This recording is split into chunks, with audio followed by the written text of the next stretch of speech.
Halo semuanya, perkenalkan nama saya Dinda Fadila Lestari dari Prodi Farmasi Klinis dan Komunitas. Di sini saya akan menjelaskan tentang peran seorang farmasis dalam bidang industri kosmetik dan kecantikan. Pertama-tama kita masuk terlebih dahulu ke dalam outline-nya. Outline-nya yaitu yang pertama ada peralatan. Peralatan apa saja sih yang digunakan untuk membuat kosmetik dan kecantikan? Yang kedua sanitasi dan hygiene-nya. Yang ketiga yaitu produksi dan yang keempat pengawasan mutunya. Lalu kita masuk ke pendahuluannya terlebih dahulu. Industri kosmetik merupakan salah satu bidang pekerjaan yang dapat dilakukan oleh seorang farmasis. Farmasis berperan dalam melakukan pengembangan sediaan kosmetik, pengadaan, penyimpanan, pengendalian mutu, dan pendistribusian. Sediaan kosmetik yang diproduksi harus memenuhi syarat-syarat yang berlaku sesuai dengan CPKB, atau disebut juga dengan cara pembuatan kosmetik yang baik. Nah, apa saja sih tahapan dalam membuat kosmetik yang baik? Berikut kita simak penjelasannya. Yang pertama, ada peralatan. Peralatan yang digunakan hendaknya memperhatikan hal-hal berikut. Yang pertama, yaitu permukaan tidak boleh reaktif, adiktif, maupun absorptif. Dalam Kamus Besar Bahasa Indonesia atau KBBI, arti reaktif di sini adalah sifat yang cenderung tanggap atau segera bereaksi terhadap sesuatu yang timbul atau muncul.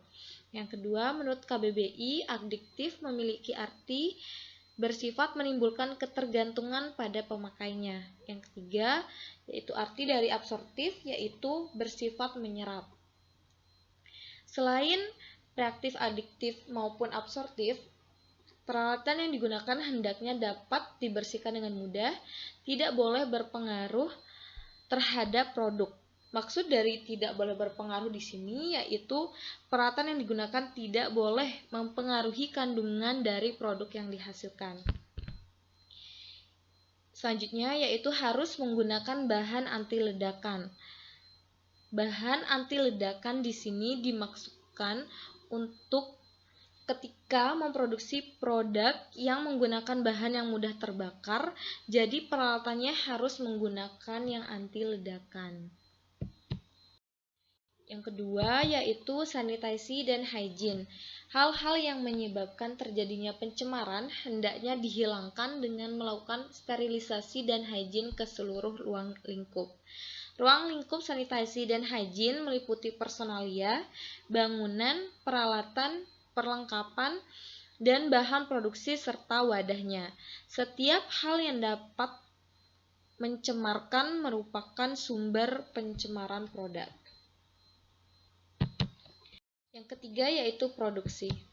Produksi dilaksanakan dengan mengikuti prosedur yang telah ditetapkan, yang dapat menjamin senantiasa menghasilkan produk yang memenuhi spesifikasi yang telah ditentukan.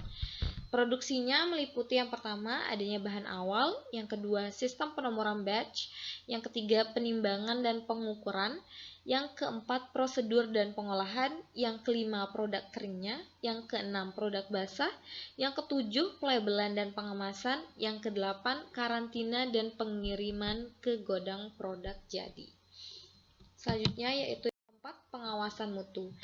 Pengawasan mutu adalah bagian yang esensial dari cara pembuatan kosmetika yang baik.